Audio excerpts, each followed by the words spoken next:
Good evening, ladies and gentlemen, to the NewsHour Agenda. I'm Madhavdas. Now, on the show today, the first debate that we have is about something that the residents of India's IT city, the Silicon City, Bengaluru, and those who've been to the city would know about for some time now. We're talking about the traffic woes of the city, where long traffic snarls can take you hours to reach your destination. No wonder Bengaluru was rated the world's second slowest city to drive in by Dutch multinational developer of location technology TomTom, and now the state transport department's decision to ban carpooling through apps which engage private whiteboard vehicles has stirred concerns amongst Bengalurians.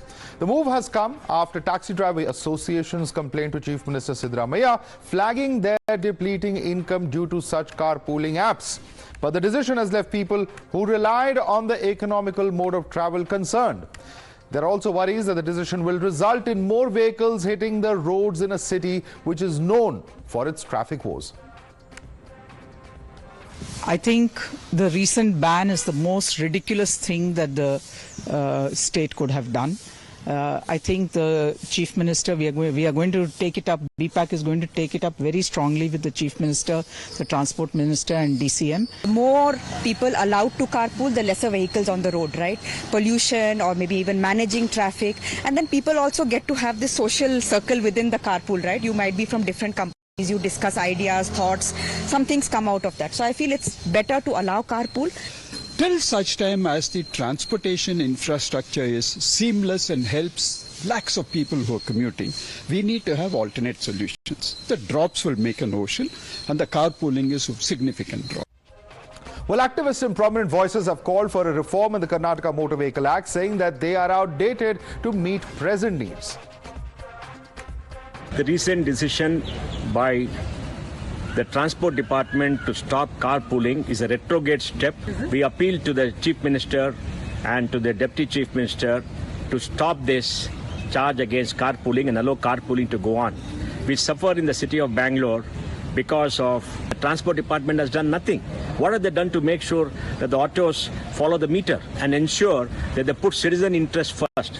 I personally believe that the government should reconsider its transport rules. The Transport Department should consider allowing carpooling, but there should be certain regulations that the aggregators should also follow. The government says no whiteboard can be used, so those who are willing to help the staff, especially the IT staff, should also comply with what the government says. They're only asking for a hello board. And if this can be done, it will save a lot of embarrassment for Bangalore, because every now and then this is the same issue. Bengaluru South MP Tejasvi Surya has also written a letter to the Chief Minister asking him to reconsider the ban on carpooling. In his letter, the Member of Parliament has reasoned that such a move will result in further traffic congestion and more air pollution. However, in the midst of confusion and concern, the Karnataka Transport Minister has clarified, saying that the concept of carpooling wasn't banned and said that only carpooling services provided by apps that whiteboard vehicles for commercial activities were banned. The Transport Minister is also set to meet carpooling service providers tomorrow. We have not banned. They have to take license. Auto or carpooling or Ola, Uber. They have to take permission. So I'll ask them to come by 10 a.m. tomorrow. Okay. They are coming to KSRTC. So what really is the problem that we are looking at, and how serious and grave is it in Bengaluru? We're talking about a city which has a population of 11 million or over 1.1 crore people. What are the total number of vehicles registered over here? 12.5 million. This is a city where people that vehicles actually exceed the total number of people. So you literally have a vehicle per person on the road. In terms of the density of these vehicles, it's perhaps the highest in any city in India, and therefore there is a serious problem of why. In fact, we need carpooling services. There's also an absence of buses. In fact, by many say it's only 50% of the total requirement. We're also looking at this report which we were referring to earlier, where it says that Bengaluru is the world's second slowest city to drive in. 10 kilometers in 39 minutes. The only city which is slower than Bengaluru is believed to be UK's capital, London. And this is what we're talking about, the need and the requirement for why the city needs to think out of the box. Archaic motor vehicle rules perhaps need to be relooked at. Certainly nobody is arguing, anyone's case is not that there should be unregulated, unlicensed, illegal activities taking place in the name of carpooling. But yes, the government has to be realistic about the scale of the problem it has, because we've seen tremendous traffic jams in the IT city, and therefore solutions are required. Let's take this over to our guest now. You're watching the News Hour at 10, debate number 1 on Times Now, Super Prime Time. Let's take this across to our guest. With us is Lakshmi Ashwin Gowda, who's a spokesperson of the Karnataka BJP. KNM Rao is a founder and CEO of the Quick Ride app, one of the apps that we're talking about here. Revati Ashok is CEO and managing trustee of BPAC. Prasad Bidappa is a fashion curator who's with us on the show and a prominent citizen of Bengaluru. Advocate Umer Junaidi is a political analyst who's with us. Also, in fact, is Joseph Hoover, trustee of the United Conservation Movement. Let me start first and foremost with the representative of the ride-hailing app at this point of time. Representative with us is KNM Rao. Mr. Rao, you know, the entire government argument is this, that the activities of these ride-sharing apps are completely illegal. You're not following the law of the land, and that is why they are going to fine those who engage with the services of such ride-sharing or carpooling apps. How do you respond to this, Mr. Rao?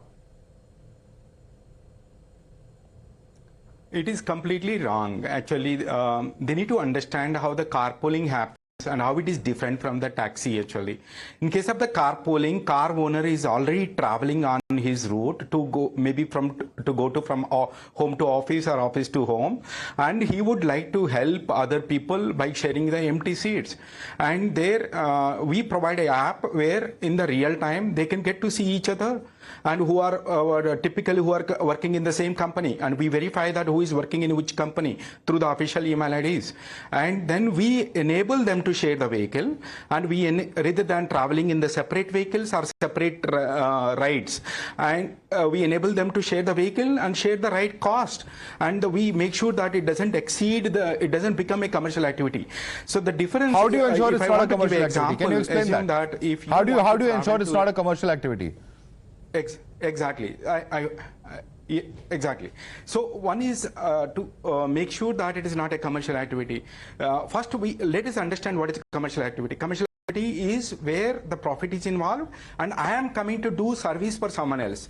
Here, what happens is, for example, if you want to go to airport, and if I am driving my whiteboard car and coming and picking you up and dropping you at the airport and charging you money which involves the profit, then I can say it is a commercial operation, commercial service doing on the whiteboard. But if I am going to airport, and in my apartment my neighbor also would like to come to airport, and we go in one vehicle and we share the fuel cost or the toll amount, which doesn't become a profit, then it is not a commercial activity. And your company is not going to make any money out of this. My neighbor is your ride sharing app, your cab sharing app, or whatever carpooling app is not going to make any money out of this. We of course charge the service fees to sustain this activity. We have been running this application for the last 8 years. So is that commercial then? Have to pay to the Google Maps. That's the legal catch. That's the legal catch. That's the legal catch as to why they are calling it commercial activity. But Advocate Umer Junaidi, let me bring you in on this, because here you have one of the ride-sharing app representatives with us, and he is saying that this is not a commercial activity. This is a need of the society. It's an urgent need for decades, perhaps, that Bengaluru has felt, and the ORR jam was perhaps an indicator of how badly the city needs it. You need to encourage carpooling, not kill such initiatives. That's his point of view. Okay, I would like to tell my friend that any activity which involves money in it seems commercial. And the example given by quoting the airport issue, traveling to airport and all, whenever it is a commercial thing going on, commercial activity going on, you have to take the vehicle which is registered as taxi. It's not private, okay? So usage of private vehicles for the commercial activity isn't doing fraud to the government. It seems No, like but isn't the it time for government. these rules to change, sir? Isn't it time that some of these motor vehicle rules, which were built or made rather 4 decades ago, isn't it time to revisit them? If it can actually solve the problem, if the city actually needs 6,000 more buses, which it only has about 6,800 of right now, and perhaps another 6,000 are required to solve the public service or public transport requirements. Now, those things can't happen overnight. So why not bring in something which can resolve the problem at the earliest?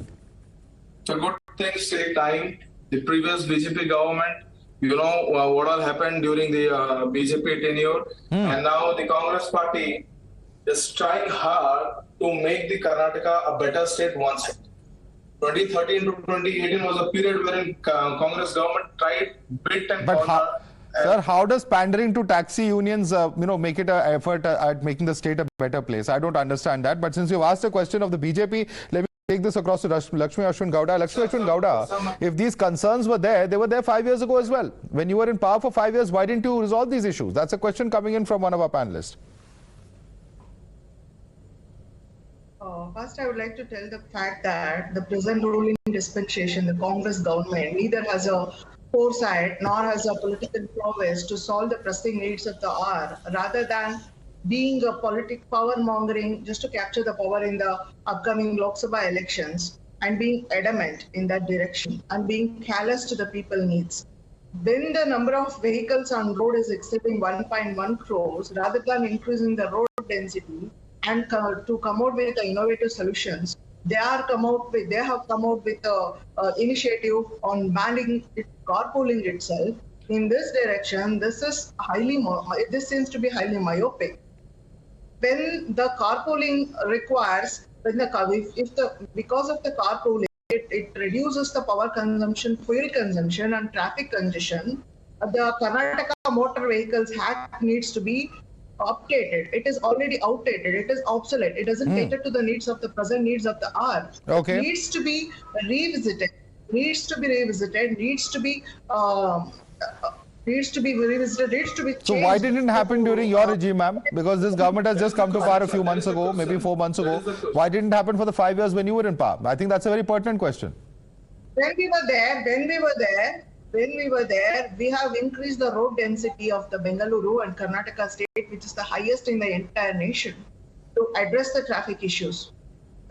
We have done enough for the infrastructural development. We have shown enough political will to improve the infrastructural development of the whole country in general and Karnataka state in particular. Ma'am, in fact, when you were in power, Ola, Uber and Rapido autos were declared illegal. Companies were asked to stop in 3 days. They had to finally approach the High Court. If you know, let me refresh your memory. It's not only this government, but even your government that has been pandering to these unions. It was only temporary. We didn't intend to ban the carpooling itself. That was only transient to address a concern of then issue. Okay. This is what you have done. But let me, in fact, before I go across to other panelists, Joseph Hoover, Prasad Bidappa and Revati Ashok, please stay with us. Let me quickly bring in some of our viewers, because this is an issue which our viewers have expressed themselves on multiple occasions on through the course of the day today. And let me get in their views on this. Let me go across first to Vijay from Bengaluru. Yes, Vijay.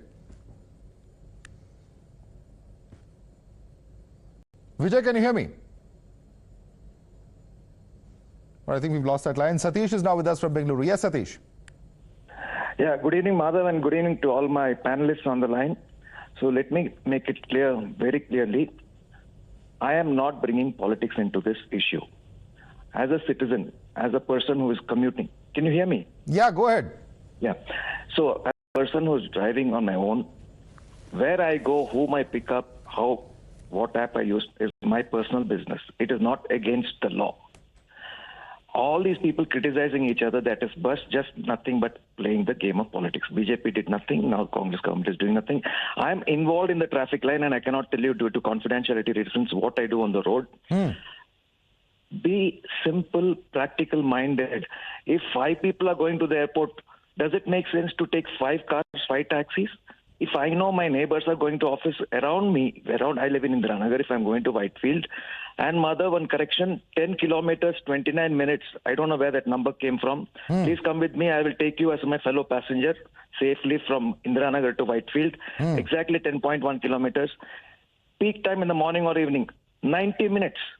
My God. So the numbers actually much worse. But I suppose it's an average and it includes the entire greater Bengaluru area. But thanks so much for sharing with us that perspective. Vadva is with us from Pune. Yes, Vadva. Yes, Mr. Madhavan. I have last been to Bangalore around about 10 or 11 years back. Even that time, it was horrible.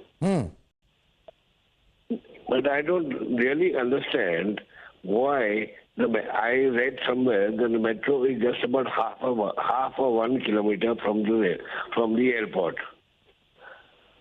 So why cannot be taken over there like in everywhere in Scotland, in London, the metro enters Heathrow and you can get to the place. Absolutely. That's a very valid suggestion, and certainly many cities, most of the top cities of the world actually have that arrangement. But that alone, can it resolve the issues of the city and its traffic woes is a big question indeed. Vasant is with us from Bengaluru as well. Yes, Vasant. Hello, good evening, Madhav. See, the thing is, another gentleman had said, instead of 4 people taking 4 cars, you are having 1 car that is coming through. You're reducing the density and the congestion and the petrol and everything. And here we are having an import deficit because of imports of fuel and all that. Right. So, and this I think is basically because they have made free bus service to a large number of ladies, and the transport sector like auto rickshaws and taxis have gone against the government. That's why they are trying to bring this in to appease them. Right, so it's appeasement according to you. Very, very important point being made over there is to appease a certain segment. Subramaniam is also with us from Bengaluru. Yes, Subramaniam. Good evening, gentlemen. I'm Subramaniam from Bangalore. You know, I've been in this city for the last 20 years and been driving across the city. But the worst part is you look at the metro construction. This started way back in, 10 to 12 years ago. But at the end of the day, till today, it's not completed. You are not connecting the city. You are not connecting the tech park. You are not connecting the electronic city where people go to work. So that is where the problem lies. Problem number 2, the metro where it goes in the middle of the road. As it is, the Bangalore roads are pretty narrow. So by putting a pillar there, you've made it worse. The third part of the entire problem is the buses that run, the entire set of public transport buses which run. Right. There's absolutely no timing. There is no proper destination. The buses don't stop on the stops. Okay. It is overcrowded. It is horrible. I mean, that's during the bus transport is certainly a very serious issue there. We've discussed that perhaps you only have 50% of the total capacity required for the city. Thanks so much for joining us. Nevertheless, Sridharan is with us from Bengaluru as well. Yes, Sridharan. Hello. Yes, go ahead. Yeah, I'm Dr. Sridhar Rajan speaking from Bangalore. Yes, Dr. Sridhar Rajan, I apologize. Please go ahead. I am here for past 30 years. The roads of Bangalore are extremely narrow, and it doesn't have the carrying capacity for the number of vehicles it has on the road. And they are pumping in about 5,000 vehicles every day. 5,000 vehicles every day. They should stop that because it doesn't have the carrying capacity. When you're pumping in 5,000 vehicles every day, isn't it stupid? So you should stop that and then switch to bikes. No, let bikes on the road. Okay. And I mean, so many solutions are there, but at least the one staring at us in the face is the one of carpooling. I'd like to thank all our viewers for joining us. Let me quickly take this across to Ashok. Revati Ashok, where do the concerns of commercial exploitation end and public interest begin? I think that's the moot point over here. Because at one level, you have those who are demanding a change in the motor vehicle rules, that they're archaic, that they're decades old is one perception. The other perception is that no, we have certain rules for commercial vehicles and those rules have to be strictly ensured and enforced. In the lack, with the lack of infrastructure, is it time to really have a rethink about these rules? 100%, Madhav. This is absolutely incorrect. They are just, the government is now just trying some kind of a face-saving mechanism. They may not have given written instructions, but nobody could have just imagined that they were going to implement. It took them 4 days to come back and issue a rebuttal saying there was nothing like this. They could have said that on day one if they didn't mean to do anything like that. They just tried to see whether it would fly. But be that as it may, in the year 2020, MORT, the Ministry of Highways, Transport and Highways, has written a clear letter to all the states saying that times are changing. There are new methods in which people are traveling. It is time to embrace these new methods and devise guidelines. In fact, they have provided some guidelines also. But since this is a state subject, the center can only provide the guidelines, and the guidelines, the Motor Vehicles Act, has to actually be amended by the state. And right from the previous Congress government, then the coalition government, then came the BJP. None of them are interested in changing this because they are all pandering to the same voter base. So that is the real issue. And the government, please read the guidelines which has been issued by MORT, which is very, very clear. They have given draft guidelines. Ask each state to tailor it to their requirements and put out the guidelines so that there is clarity, because there is the change in way India is moving. Right. And apart from that, we should be encouraging, there should be a hierarchy in what we want to encourage, what kind of transport we encourage. The last of it should be private transport.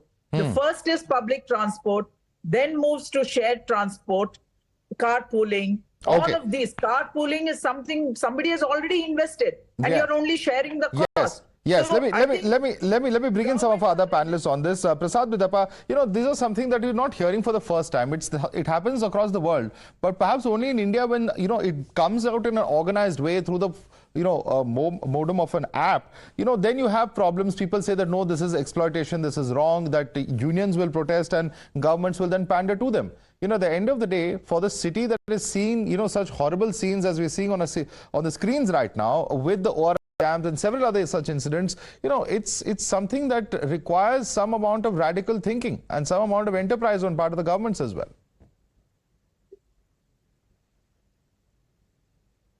Prasad, can you hear me? Sorry. So, I think this just reflects the lack of any kind of a cohesive plan for Bangalore. For years and through different governments, they've never been able to solve this problem of transport in Bangalore. Till today, we have a line that goes from east to west and west to east. It doesn't cover any other part of Bangalore. We really have no workable metro. And on top of all this, if the government doesn't find solutions for these problems and instead makes, wastes time creating laws against carpooling, I really can't understand what master plan they have in mind to solve Bangalore's problems. It doesn't look like there's any plan in place at all. And my request is, please get some kind of a blueprint into shape and present it to make sure that Bangalore can sort out its problems before it implodes completely. It's a nightmare out here. Absolutely, a nightmare certainly, and several citizens expressing the same views that Prasad just has. But let me take this across to Joseph Hoover. Joseph Hoover, you're somebody who's been very active on the environmental front, and end of the day, the benefits are clear. The benefits are that you have lesser pollution, you have lesser congestion on the roads, you have fewer traffic jams as a result of some kind of organized carpooling system. And why not? If there are 4 or 5 people traveling from one corner of the city to another, then how will they be able to best connect without an app, without a technological solution such as an app? I mean, I agree with most of what the panelists have said. As Prasad Bidapa said, Bangalore is not just in the process of being imploded, it's already gone beyond redemption. The way we have been seeing Bengaluru grow, it's grown too far. If you look at one extreme beyond Whitefield and one extreme beyond Devanali, beyond Biddi and beyond Hanikals, we look at it spreading, and then there's no infrastructure, there's no public infrastructure, there's no local transport, public transport. So how are you going to manage this? And again, what happens is, if you look at when we have something like this, a app, this is to help people. This is going to definitely help reduce pollution. Bangalore is one of the worst polluted cities in the world today. Earlier, we talked about Bengaluru being a paradise, it's no longer, it's a garbage city. It's polluted beyond control. And where we look at it is, as from the environmental front is, the roads have been expanded, thousands and thousands of trees have been hacked to expand the roads, but still the same density of traffic is there. So unless you have a proper mode of transport, at least the local buses and these kind of carpooling, this is not going to help at all. Yes, so and who has the responsibility of public transport if not the government? And I'm not blaming only one government. Let's remember that successive governments are to blame. But for the current mess, certainly the state government has a role to play. We've seen, of course, a strike over there, but this kind of knee-jerk reaction isn't going to help either. Let's get in more viewers. Arvind is with us from Bengaluru. Yes, Arvind.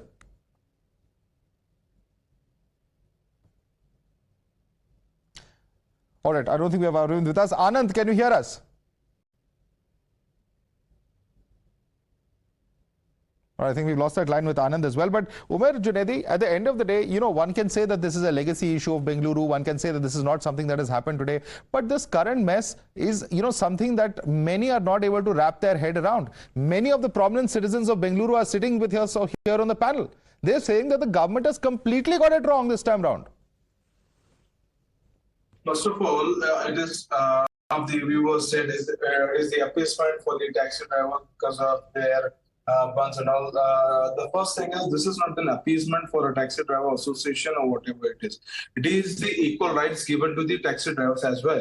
Because the Karnataka government recently introduced a scheme wherein the women are given the free transportation. The effect of those had been on the auto rickshaws as well as the taxi drivers as well. So in order to equally accommodate them, the government might have taken a decision. Advocate Umer Junaidi, you have just spilled the beans on national television. To placate one section of society, you have had to placate another section of society, and the impact is being felt by those who are not even involved. And they are saying all that we want to do is to carpool. This is very clear from what you have just said, sir. No. What I'm saying is, in order to accommodate equally, the move have been taken out. So in order to maintain the traffic and to reduce the traffic, the congestion as well as pollution and all, as you mentioned, there is a requirement for the public transport. There is a buses. There is a requirement of increasing of density of the roads. But that cannot. Revati Ashok, do you agree with that? You're a woman, and certainly, of course, nobody would have any problem with women being given free rides. But if women being given free rides is going to affect the transporters associations, the taxi associations, if they are going to go on strike, and then as a result of that, to placate them, ride sharing or carpooling apps are going to be in this manner affected. As by the admission of Mr. Junaidi himself, it's a very, very serious issue, ma'am. It is ridiculous to say the least. The Drivers Association had some 40 demands, out of which carpooling was one of them. Now, you had to pick up on that one, which citizens are doing a service because the government is unable to provide public transport, which is their responsibility. Citizens are pooling, and you are penalizing them for pooling. Let them all take out their cars. Let there be, instead of one car per person, let there be 4 cars now or 5 cars. Let there be more traffic jams. No, if they are very serious, the moment the complaint was received, you should have called these people for a discussion before even allowing this kind of a rumor to float. Now they are saying it's a rumor, which is fine. It may be a rumor because there's nothing in writing. But why did it take 3 days to refute it? Why not refute it on day one? Why do you want the opposition leader to all right, I'll just say this much. We are run out of time completely on this debate, but I'll just say this much. People are fed up with this kind of attitude of governments where their callous decision-making process can impact tens of thousands, if in fact not lakhs of people who may actually be wanting to save the environment, wanting to save time, wanting to save money, and not clutter the city's roads with their vehicles. And for such citizens also, if they go to this kind of bureaucratic red tape, it's a very, very serious question for the state government to seriously think about as to how they've actually reached this pass. I'll have to leave it there, ladies and gentlemen. Lakshmi Ashwin Gowda, KNM Rao, Revati Ashok, Prasad Bidappa, Advocate Umer Junaidi, Joseph Hoover. I'd like to thank all of you for joining us this evening.